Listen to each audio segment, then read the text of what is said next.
Hi welcome to the debate.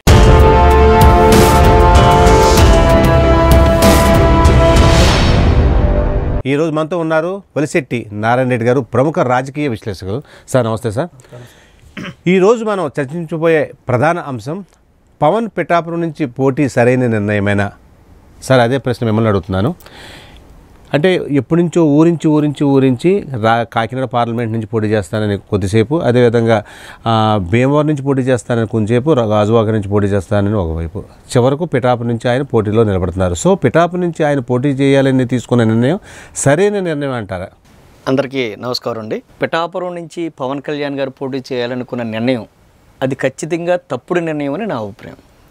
ఎందుకంటే పిఠాపురం నుంచి ఎవరైతే వైఎస్ఆర్ కాంగ్రెస్ పార్టీ నుంచి శ్రీమతి వంగా గీతా విశ్వనాథ్ గారు అయితే ఉన్నారో ఆమె వ్యక్తిగతంగా చాలా ఇన్ఫ్లుయెన్స్డ్ క్యాండిడేట్.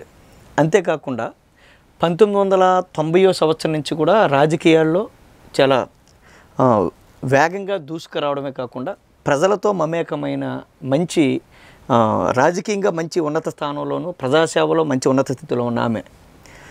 రెండు, పవన్ కళ్యాణ్ గారు ఎక్కడైతే వారి సామాజిక వర్గం ఎక్కువగా ఉంటుందో దాన్ని బేస్ చేసుకుని పోటీ చేయడానికి నియోజకవర్గాన్ని ఎన్నిక చేసుకోవడం అనేది సరైన పద్ధతి కాదని నా అభిప్రాయం. ఎందుకంటే రాజకీయాల్లో ఒక వ్యక్తి ఎదగాలంటే ఒక కులాన్నో ఒక మతాన్నో కాకుండా అందరినీ సమదృష్టితో చూస్తూ అందరి ఓట్లని పోలరైజ్ చేసుకోగలిగే కెపాసిటీ ఉంటేనే అతను ఆ రాజకీయాల్లో రాణించగలుగుతాడు, అక్కడ ఎమ్మెల్యేగా నెగ్గగలుగుతాడు.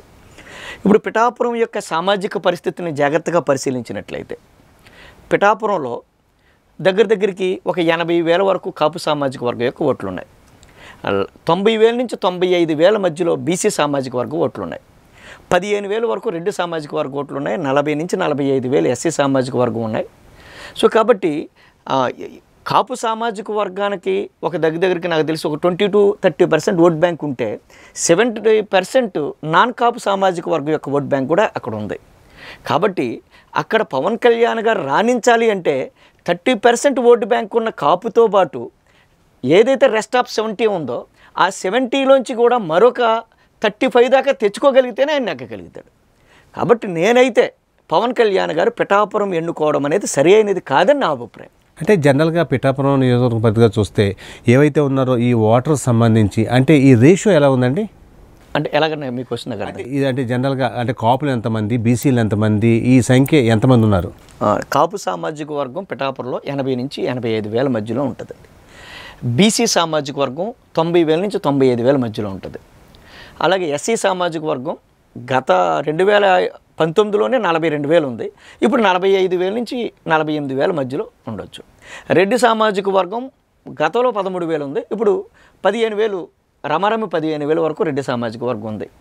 ఈ కాపు, బీసీ, ఎస్సీ కాకుండా అదర్ దెన్ ఓసీ కూడా ఒక 5,000 నుంచి 10,000 ఓటు బ్యాంక్ ఉంటుంది. కాబట్టి ఈ విధంగా ఆ పిఠాపురం నియోజకవర్గం ఉంది. ఈ పిఠాపురం నియోజకవర్గం యొక్క గత రాజకీయ పరిస్థితులు చూసినట్లయితే ఎప్పుడు మనం ఊహించిన దానికి అతీతంగా వాళ్ళ తీర్పు ఉంటూ ఉంటుంది. అది పిఠాపురం నియోజకవర్గ నైజం. 2014 తీసుకున్నట్లయితే 2014లో తెలుగుదేశంలో అప్పటి వరకు పనిచేసిన ఎస్విఎస్ఎన్ వర్మ గారికి తెలుగుదేశం సీట్ ఇవ్వలేదని అతను సానుభూతి కోరుకుంటే ఆ సానుభూతికి అనుకూలంగా అతనికి ఓటేసి పట్టం కట్టిన నియోజకవర్గం. ఎవరైతే ఎస్విఎస్ఎన్ వర్మ ఉన్నారో ఆయనకి వాళ్ళ సామాజిక వర్గం ఓట్లు 500 నుంచి 800 మధ్యలో కూడా ఉండవు. అంటే దీన్ని బట్టి పిఠాపురం నియోజకవర్గంలో సామాజిక పరిస్థితుల కంటే కూడా సానుభూతి పరిస్థితులు, వ్యక్తి యొక్క క్యాలిబర్, వ్యక్తి యొక్క బిహేవియర్ ఇవన్నీ కూడా ఖచ్చితంగా అక్కడ ప్రభావం చూపుతాయి. ఎందుకంటే గతంలో సంగిశెట్టి వీరభద్రరావు గారు అనే వ్యక్తి కూడా ఇండిపెండెంట్గా పోటీ చేసి నెగ్గిన దాఖలాలు ఉన్నాయి. గతంలో 2004లో బీజేపీ తరపున పెన్ను దొరబాబు గారు అనే వ్యక్తి కూడా నెగ్గడం జరిగింది. బీజేపీ తరపున ఆ రాష్ట్రంలో ఎక్కడ నెగ్గకపోయినా సరే అక్కడ ఉమ్మడి ఆంధ్రప్రదేశ్లో నెగ్గడం జరిగింది. కాబట్టి పిఠాపురం నియోజకవర్గం యొక్క ఓటర్ల యొక్క ఆ నాడిని పట్టుకోవడం అంత ఈజీ కాదని నా అభిప్రాయం. సార్ అంటే ఇప్పుడు పిఠాపురంలో సానుభూతి పవనాలు ఎక్కువ అని మీరే చెప్తున్నారు. అంటే ఇప్పటికే ఎవరైతే ఉన్నారో పవన్ కళ్యాణ్ అటు భీమవరంలోను గాజువాకలోను కూడా ఓడిపోవడం జరిగింది. సో దానికి తోడు ఇప్పుడు తెలుగుదేశం పార్టీ, భారతీయ జనతా పార్టీతో మద్దతుతో కూడా ఇప్పుడు పోటీలు నిలబడిపోతున్నాడు. కాబట్టి అంటే సానుభూతి పవనాలతో పాటు అదేవిధంగా ఈ కాన్స్టిట్యున్సీలో కాపు వర్గం ఎక్కువగా ఉంది. దాంతోపాటు ఇవన్నీ కూడా ఏవైతే ఉన్నాయో ఈ క్యాలిక్యులేషన్స్ అన్నీ కూడా పనిచేసి విజయం సాధించడానికి అవసరం లేదంటారా? ఒకటి ఎవరైతే శ్రీమతి వంగా గీతా విశ్వనాథ్ గారు ఉన్నారో ఆమెకి అభివృద్ధి పట్ల ఆవిడకున్న ధ్యాస ప్రజలందరికీ తెలుసు. ఎందుకంటే వంగా గీతా విశ్వనాథ్ గారు 2019 నుంచి 2024 వరకు కూడా కాకినాడ పార్లమెంటు సభ్యుడిగా పనిచేశారు. మనకి ఈ 5 సంవత్సరాల కాలంలో ఆమె ఈఎస్ఐ హాస్పిటల్ రూపంలో దగ్గరికి 140 కోట్ల రూపాయలు పెట్టుబడి పెట్టి ఇక్కడ ఆవిడ తెచ్చి ఒక మార్క్ రాజకీయాన్ని చూపించింది. అలాగే ఏదైతే తుని దగ్గర నుంచి కాకినాడ వరకు ఈ యొక్క నియోజకవర్గం ఉందో ఈ నియోజకవర్గంలో ఈ రైల్వే అండర్ రోడ్ని ఏవైతే ఉన్నాయో అన్ని చోట్ల కూడా వేయడమే కాకుండా పిఠాపురం నియోజకవర్గంలో ఎప్పటి నుంచో పరిష్కారం కానీ ఉప్పాడ బస్ స్టాండ్ దగ్గర నుంచి అటు ఉప్పాడ పోయే రూట్లో కూడా ఈ రోజునే ఆమె దగ్గరికి 60-70 కోట్లు పెట్టి ఒక ఫ్లైఓవర్ కూడా శాంక్షన్ చేసి తేవడం జరిగింది. ఇలా అలాగే ఐఐఎఫ్టీ మనం తీసుకున్నట్లయితే ఈరోజు కాకినాడకి ఐఐఎఫ్టీ కూడా తీసుకురావడం జరిగింది. ఐఐఎఫ్టీ అనేది ఓన్లీ కలకత్తాలో, ఢిల్లీలో తప్ప భారతదేశంలో మరి ఎక్కడ లేదు. అలాంటి దాన్ని తీసుకొచ్చి కాకినాడలో తీసుకొచ్చింది. అలాగే మీరు గవర్నమెంట్ హాస్పిటల్కి పోతే వంగగీత వార్డు నుండి అది చాలా ఫెమిలియర్, వంగగీత ఎమర్జెన్సీ వార్డు. ఎందుకంటే ఆమె రాజకీయాల్లోకి వచ్చిన దగ్గర నుంచి కూడా ఆమె రాజకీయం కంటే కూడా అభివృద్ధి మీద ఎక్కువగా దృష్టి పెట్టింది. కాబట్టి అక్కడ వంగగీత విశ్వనాథ్ గారు అనేవాడు చాలా స్ట్రాంగ్ క్యాండిడేట్. కాబట్టి అలాంటి స్ట్రాంగ్ క్యాండిడేట్ మీద పవన్ కళ్యాణ్ రాజకీయ అజ్ఞాని నా దృష్టిలో. అంటే ఎలా అంటున్నానని ఏమనుకోక్కర్లేదు. ఎందుకంటే అతనికి ఒక స్థిరమైన ఆలోచన కానీ ఒక స్థిరమైన అభిప్రాయం కానీ లేని వ్యక్తి. ఎందుకంటే ఇప్పుడు జగన్మోహన్ రెడ్డి గారికి మనం ఒక పులివెందుల ఒక మార్క్ రాజకీయం చేయడానికి ఒక నియోజకవర్గం ఉంది. అలాగే మనం ఆఖరికి లోకేష్ లాంటి వాడిని కూడా తీసుకున్నట్లయితే మంగళగిరి అనే ఒక స్టాంప్ ఉంది. చంద్రబాబు నాయుడు కుప్పం అని ఉంది. కానీ ఈయన ఒక నియోజకవర్గాన్ని ఎన్నుకోవడానికి ఈ రోజు వరకు కూడా సందిగ్ధంలో ఉన్నాడు. అంటే కారణం ఏంటంటే నెగ్గలేననే భయం. గతంలో 2019లో ఆయన 2 చోట్ల పోటీ చేసి 2 చోట్ల కూడా ఓడిపోవడం జరిగింది. సో ఇప్పుడు మళ్ళీ పోటీ చేసి ఓడిపోయినట్లయితే ఇంక అడ్రస్ లేకుండా గల్లంత అయిపోతాననే భయంతో అతను చాలా ఈ నిర్ణయం కూడా చాలా బెరుకుగా నిర్ణయం తీసుకున్నాడేమో నేను అనుకుంటూ ఉన్నాను. కానీ ఏది ఏమైనా సరే పవన్ కళ్యాణ్ అనేవారు పిఠాపురంలో నా వ్యక్తిగత అభిప్రాయం ప్రకారం, నా విశ్లేషణ ప్రకారం ఖచ్చితంగా ఓడిపోతాడు. సార్ అంటే ఇప్పుడు జనరల్గా మొన్న ఈ ఏదైతే ఉందో ఈ మన సీట్ల అలాట్మెంటు, అంటే ఈ సీట్లు విభజన జరిగింది కదా, అంటే తెలుగుదేశం పార్టీకి ఇన్ని సీట్లు, మన జనసేనకి ఇన్ని సీట్లు అని జరిగింది. అయితే ఈ సీట్లు విభజన జరిగిన తర్వాత పవన్ కళ్యాణ్ కొంచెం ఒక అడుగు తగ్గి మొట్టమొదటి 24 సీట్లు, తర్వాత 21 సీట్లు కూడా తీసుకోవడం జరిగింది. అంటే ఆయన ప్రధాన టార్గెట్ జగన్మోహన్ రెడ్డిని ఏదో విధంగా పదవి నుంచి బయట దింపాలి, వైఎస్ఆర్ కాంగ్రెస్ పార్టీ నామరూపాలు లేకుండా చేయాలి అనేది. ఇందులో పడి అంటే జనరల్గా వాళ్ళ కార్యకర్తలను దృష్టిలో పెట్టుకోలేదు, వాళ్ళ నాయకులను దృష్టిలో పెట్టుకోలేదు, పార్టీ ఏమవుతుందనేది కూడా దృష్టిలో పెట్టుకోలేదు, కేవలం జగన్మోహన్ రెడ్డి. సో ఈ నేపథ్యంలో అంటే జనరల్గానే కాపు సమాజ వర్గం ఒక అడుగు ముందుకేసిందంటారా, లేకపోతే అతని నిర్ణయం ఎలాగున్నా సరే మనం కాపు కాబట్టి కంపల్సరీ అతను మనం విజయం సాధించేలా చేయాలనే ఆలోచనతో ఉన్నారా? అంటే నాకు కాపు సామాజిక వర్గంలో చాలామంది స్నేహితులు ఉన్నారండి. ఎప్పుడైతే పవన్ కళ్యాణ్ గారు సింగిల్గా వెళ్లకుండా తెలుగుదేశంతో పొత్తు పెట్టుకున్న తర్వాత కాపు సామాజిక వర్గంలో ఒక వర్గం ప్రజలు పవన్ కళ్యాణ్ గారికి దూరం అయ్యారు.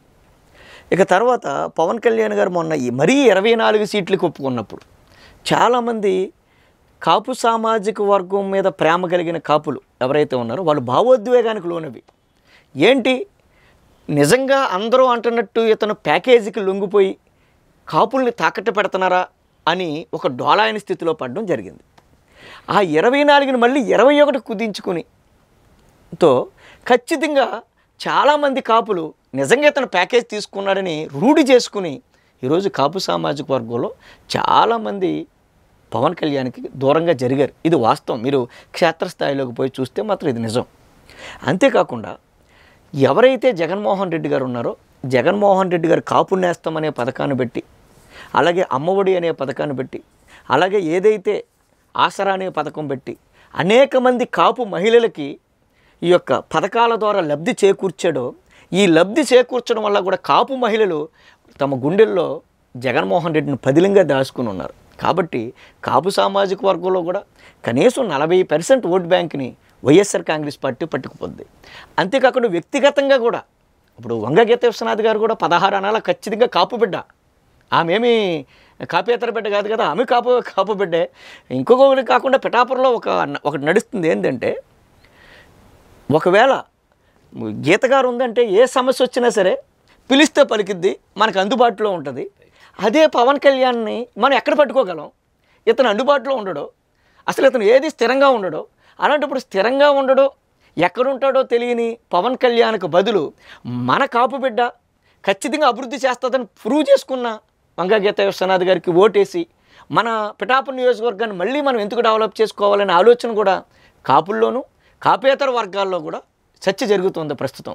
అంతేకాకుండా ఒకటి కాపుల్లో కొద్దిగా ఓటు బ్యాంకు పవన్ కళ్యాణ్ గారి మీద అభిమానంతో కొంత కాపు యూత్ కొంత ఓటు వేసి ఉండొచ్చు.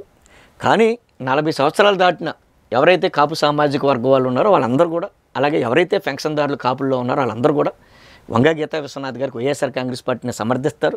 కాపేతర వర్గాలన్నీ కూడా వంగ గీత విశ్వనాథ్ గారి పక్కన నిలబడతాయి. ఎందుకంటే కాపేతర వర్గాల ఓట్లు కూడా దగ్గరగా 1,40,000 నుంచి 1,55,000 మధ్యలో ఉన్నది పిఠాపురం నియోజకవర్గం. పిఠాపురం నియోజకవర్గం కాపుల నియోజకవర్గం అని ప్రాచుర్యం చెందడానికి కారణం ఏంటంటే, ఒకప్పుడు పిఠాపురం నియోజకవర్గం అంటే పిఠాపురం గొల్లప్రోలే ఉండేది. పిఠాపురం మండలం, గొల్లప్రోలు మండలం ప్లస్ పిఠాపురం మున్సిపాలిటీ ఉండేది. ఈరోజు 85,000 ఓటు బ్యాంకు కలిగిన యూ కొత్తపల్లి మండలం చేరింది. యూ కొత్తపల్లి మండలంలో కేవలం 7,000 నుంచి 8,000 కాపోటింగ్, మిగతాదంతా కూడా రెడ్డి బీసీఎస్సీ. అందుకే ఇది కాపు సామాజిక వర్గం కాదు, తెలియక ఇంకా కాపు సామాజిక వర్గం అనుకుంటూ ఉన్నారు. సో కాబట్టి ఏది ఏమైనా సరే పిఠాపురం నియోజకవర్గంలో వంగ గీత విశ్వనాథ్ గారి యొక్క విజయం తథ్యం. సార్ నారాయణ రెడ్డి గారు, అంటే మీరు చెప్పింది చాలా బాగుంది. అయితే కొంతమంది రాజకీయ విశ్లేషకులు వాళ్ళ అంటే చెప్పడం ఎలా ఉందంటే, పవన్ కళ్యాణ్ పిఠాపురం నుంచి పోటీ చేస్తానని అనౌన్స్ చేయడానికి ముందు వంగ గీత గారు అక్కడ అభ్యర్థి. సో ఇప్పుడు పవన్ కళ్యాణ్ గారు పిఠాపురం నుండి పోటీ చేస్తానని ప్రకటించిన నేపథ్యంలో అక్కడ వంగ గీతకు బదులు ముద్రగడ పద్మనాభం గారు రంగంలోకి వచ్చే అవకాశం ఉందనేది గట్టిగా ఒక ప్రచారం జరుగుతుంది.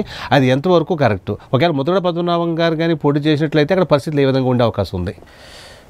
అంటే మీరు అడిగిన ప్రశ్న కొద్దిగా జటిలమైందే కానీ, ముద్రగడ పద్మనాభం గారు పార్టీలో చేరడం వల్ల ఖచ్చితంగా పార్టీకి, వైఎస్ఆర్ కాంగ్రెస్ పార్టీకి ఎంతో కొంత కొద్దిగా ప్రయోజనం ఉంటుంది. ఎందుకంటే ఆయన చాలా సీనియర్ రాజకీయవేత్త, ఒక కాపు కమ్యూనిటీ కోసం పోరాటం చేసిన యోధుడు కూడా. అలాంటి వ్యక్తి వైఎస్ఆర్ కాంగ్రెస్ పార్టీకి మద్దతు పలకడం, వైఎస్ఆర్ కాంగ్రెస్ పార్టీ కండువా కప్పుకుని జగన్మోహన్ రెడ్డి గారి యొక్క నాయకత్వంలో పనిచేయడం ఖచ్చితంగా అది ఆయన వల్ల పార్టీకి ఎంతో కొంత ప్లస్సే తప్ప మైనస్ అనేది ఉండదు.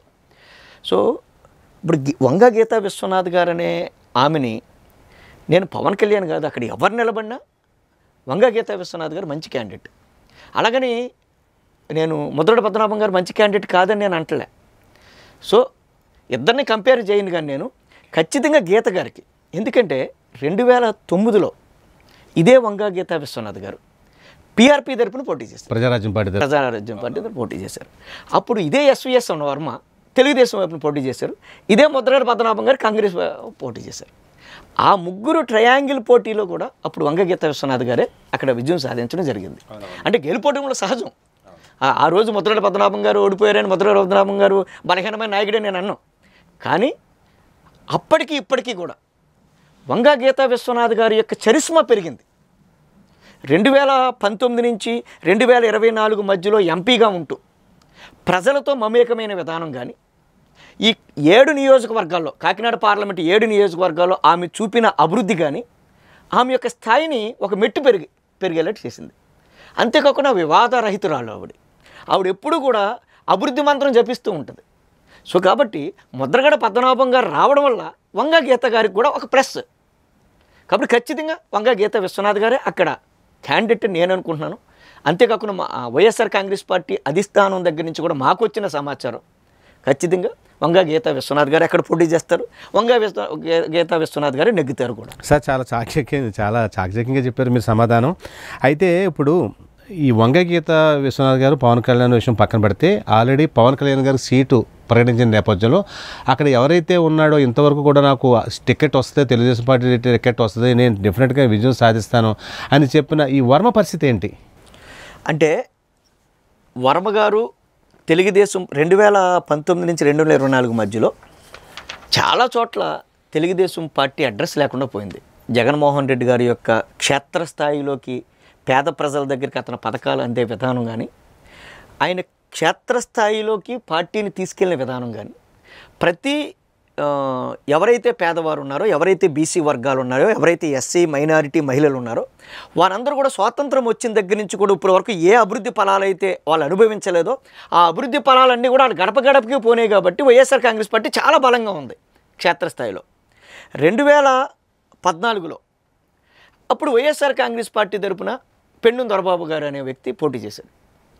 పెన్నుం దొరబాబు గారు అనే వ్యక్తి పోటీ చేసినప్పుడు అక్కడ పెన్నుం దొరబాబు గారి యొక్క చరిస్మా కంటే కూడా 2014లో ఎస్విఎస్ఎన్ వర్మ కేవలం 500 నుంచి 700 సామాజిక వర్గం ఓట్లున్న, కేవలం 500 నుంచి 700 వారి సామాజిక వర్గం ఓట్లు ఉన్న వర్మ గారు దగ్గరికి 60,000 పైబడి మెజారిటీతో ఒక ఇండిపెండెంట్గా పెన్నుం దొరబాబు గారి మీద నెగ్గారు.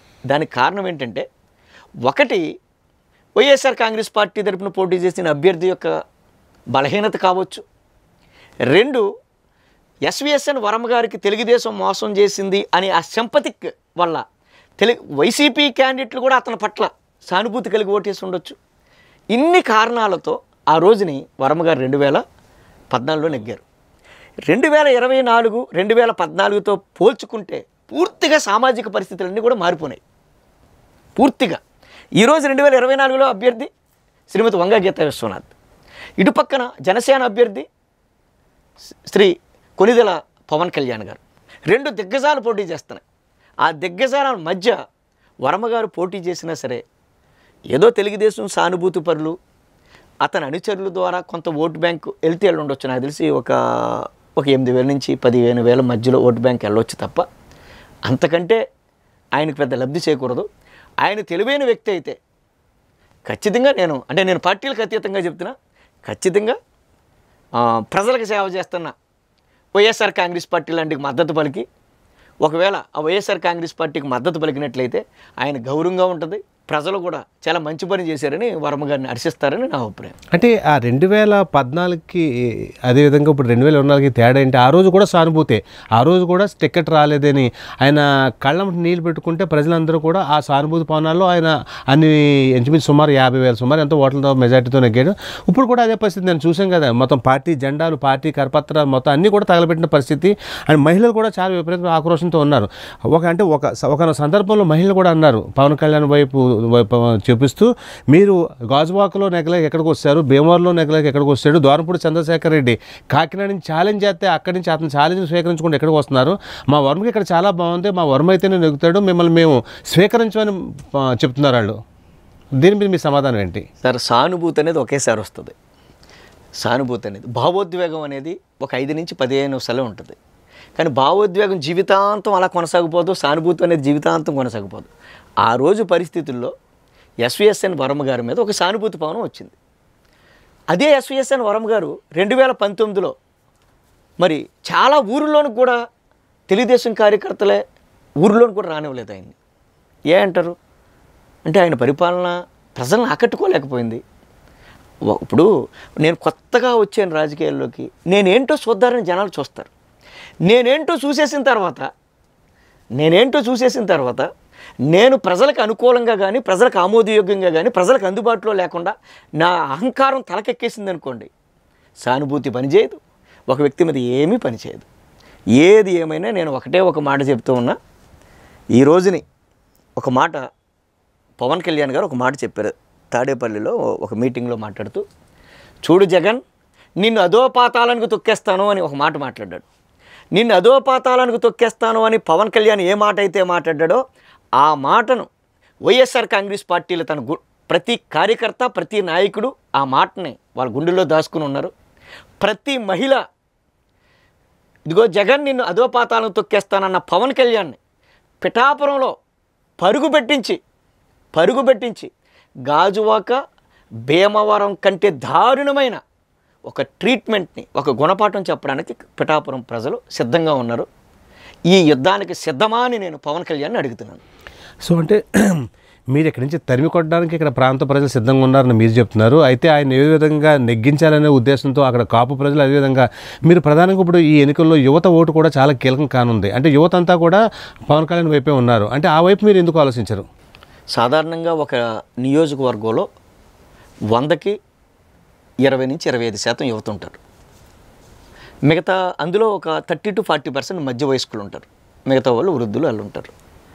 ఆ యువతలో కాపులో యువత, ఆ కాపు యువతలో ఒక 30 to 40% జగన్మోహన్ రెడ్డి గారిని ఇష్టపడే యువత ఉంటుంది. సో కాబట్టి ఇక్కడ మీరు వేసిన లెక్కల ప్రకారం పవన్ కళ్యాణ్ అనేవాడు పిఠాపురంలో నెగ్గడు. ఈరోజు నాకు తెలిసి మార్చి 15వ తారీఖు 5:22 అయింది. రాసుకోండి. మళ్ళీ ఎన్నికలు అయిన తర్వాత మీరు నాతో ముఖాముఖిగా చర్చ పెట్టండి. నారాయణ రెడ్డి గారు ఆ రోజు ఘంటాపథంగా మీరు ఎలా చెప్పగలిగారు పవన్ కళ్యాణ్ ఓడిపోతారని మీరే నన్ను క్వశ్చన్ అడుగుతారు, దానికి నేనే సమాధానం చెప్తాను. సార్ ఇప్పుడు 2019 ఎలక్షన్స్ వేరు, 2024 ఎలక్షన్స్ వేరు. ఇప్పుడు 2019 ఎలక్షన్స్ కన్నా భిన్నమైన రాజకీయ పరిస్థితులు ఉన్నాయి. ఇక్కడ తెలుగుదేశం పార్టీ, అదేవిధంగా జనసేన, భారతీయ జనతా పార్టీ 3 కూడా మిత్రపక్షాలు. ఇప్పుడు ఈ 3 మిత్రపక్షాలై ఇప్పుడు జగన్మోహన్ ఏదైతే ఉందో వైఎస్ఆర్ కాంగ్రెస్ పార్టీ మీదకి వస్తున్నాయి. ఈ పరిస్థితులు అంటే ఏ విధంగా ఈ వైఎస్ఆర్ కాంగ్రెస్ పార్టీకి సహకరిస్తాయి? ఒకటన్నా టైమ్స్ నౌ కానివ్వండి, ఈ మధ్య కాలంలో అనేకమైన సర్వేలు బయటకు వచ్చాయి. ఆ సర్వేల్లో వచ్చిన వాస్తవం మీకు తెలియదు కాదు. జనసేన తెలుగుదేశం పార్టీ కలిపి పోటీ చేస్తే వచ్చే ఓటు బ్యాంక్ కంటే బీజేపీ కలవడం వల్ల వాళ్ళ ఓటు బ్యాంక్ శాతం తగ్గిపోయింది. ఎందుకంటే బీజేపీ, జనసేన, తెలుగుదేశం కలిస్తే మాకు మైనారిటీ ఓటు బ్యాంక్ యొక్క శాతం మాకు పెరిగిద్ది. కాస్తో కోస్తో మాకు మైనారిటీ దూరంగా ఉన్నారు అని ఎవరైనా అనుకుంటే ఆ మైనారిటీ కూడా ఇప్పుడు మాకు సంఘటితం అవుద్ది ఖచ్చితంగా.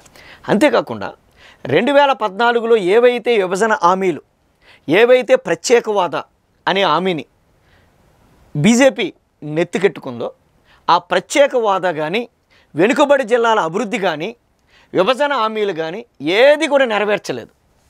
కాబట్టి బీజేపీ మీద పూర్తిగా ఆంధ్ర రాష్ట్ర ప్రజలకు వ్యతిరేక భావన ఉంది. ఒకటి. రెండోది, 2019కి ముందు చంద్రబాబు నాయుడు గారు ఏ ధర్మ పోరాటాలు అయితే చేశాడో ప్రత్యేకవాద కోసం, ఏదైతే విభజన హామీల కోసం పోరాటాలు చేశారో ఆ విభజన హామీలు ఏమీ నెరవేరకుండా ఎందుకు ఈరోజు బీజేపీతో ఏ విధంగా పొత్తు పెట్టుకున్నారు? కేవలం రేపు 2024లో ఎన్నికల్లో అతను నెగ్గడని అతనికి తెలుసు. అతను నెగ్గడని తెలుసు కాబట్టి తెలుగుదేశం పార్టీని అంతటిని కూడా బీజేపీకి తాకట్టు పెట్టి ఆయన ఓడిపోయిన తర్వాత కేసుల నుంచి తప్పించుకోవడం కోసం, జైలు నుంచి తన కొడుకు తప్పించుకోవడం కోసం గౌరవ నందమూరి తారక రామారావు గారు తెలుగువారి ఆత్మగౌరవం కోసం ఏర్పాటు చేసిన తెలుగుదేశం పార్టీని పట్టుకెళ్ళి కేంద్ర ప్రభుత్వానికి, కేంద్రంలో ఉన్న జాతీయ పార్టీలకి తాకట్టు పెట్టినాడు చంద్రబాబు నాయుడు. ఇది వాస్తవం. ఇది కేవలం వ్యక్తిగత ప్రయోజనం కోసం పెట్టుకున్న పొత్తు తప్ప ప్రజల యొక్క శ్రేయస్సు కోసం కానీ, రాష్ట్రం యొక్క శ్రేయస్సు కోసం కానీ ఈ పొత్తు ఏర్పాటు చేయలేదని ప్రజలందరికీ అవగతమైంది. ఈ పొత్తు పెట్టుకోని ముందు మా యొక్క 50% ఓటింగ్ పర్సెంట్ మాకుంటే పొత్తు పెట్టుకున్న తర్వాత 52%కి మా voting percentage, YSR Congress party voting percentage పెరిగింది. కాబట్టి వై నాట్ 175 అనే టార్గెట్కి మేము చాలా దగ్గరలో ఉన్నానని నా భావన. సార్ అంటే రేపు అంటే ఈ ఎన్నికల నోటిఫికేషన్ విడుదల కాబోతుంది. అదేవిధంగా రేపు ఉదయం జగన్మోహన్ రెడ్డి గారు 175 అసెంబ్లీ సీట్లకి 25 పార్లమెంట్ సీట్లకు కూడా అభ్యర్థులను ప్రకటించబోతున్నారు.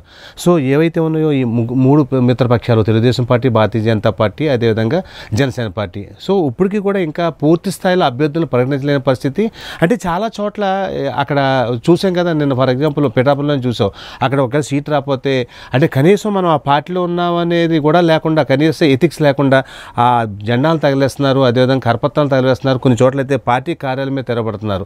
సో అదే ఈ పొత్తు అనేది వికటించిందా, రాణిస్తుందా? సార్ ఖచ్చితంగా ఈ పొత్తులో బీజేపీ ఓట్ బ్యాంకు టీడీపీకి ట్రాన్స్ఫర్ అవ్వదు, టీడీపీ ఓట్ బ్యాంకు జనసేనకి ట్రాన్స్ఫర్ అవ్వదు, జనసేన ఓట్ బ్యాంకు టీడీపీకి ట్రాన్స్ఫర్ అవ్వదు. ఎందుకంటే ఇది అనైతికమైన పొత్తు.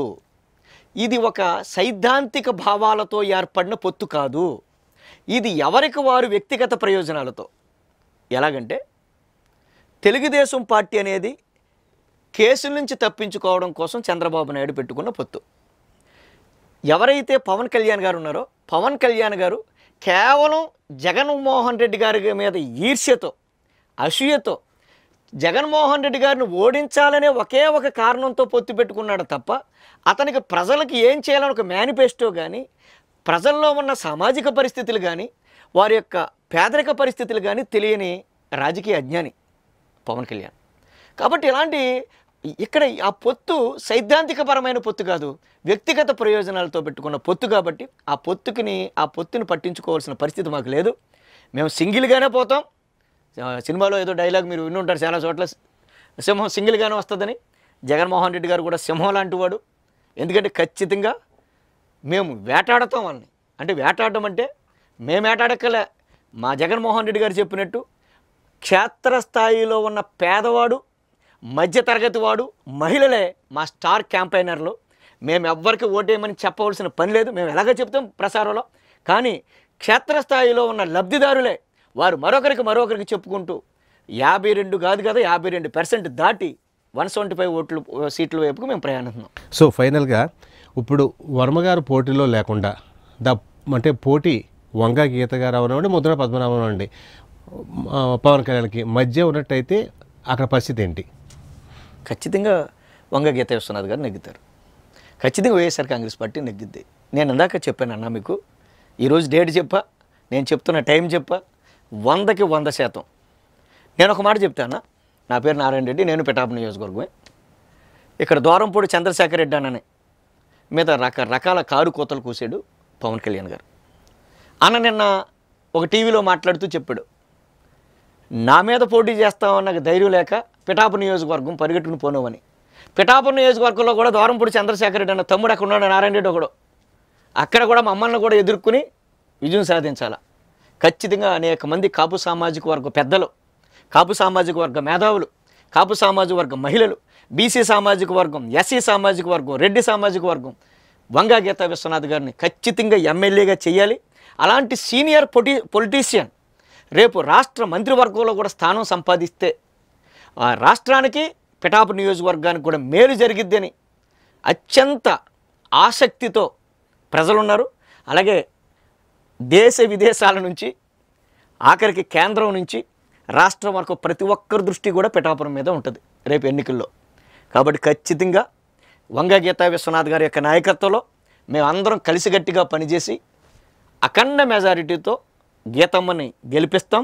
పవన్ కళ్యాణ్ గారిని పిఠాపురం నుంచి సాగనంపుతాం. సో ఇది ఈరోజు డిబేట్ అంశం. మరో అంశంతో మీ ముందుకు SNR.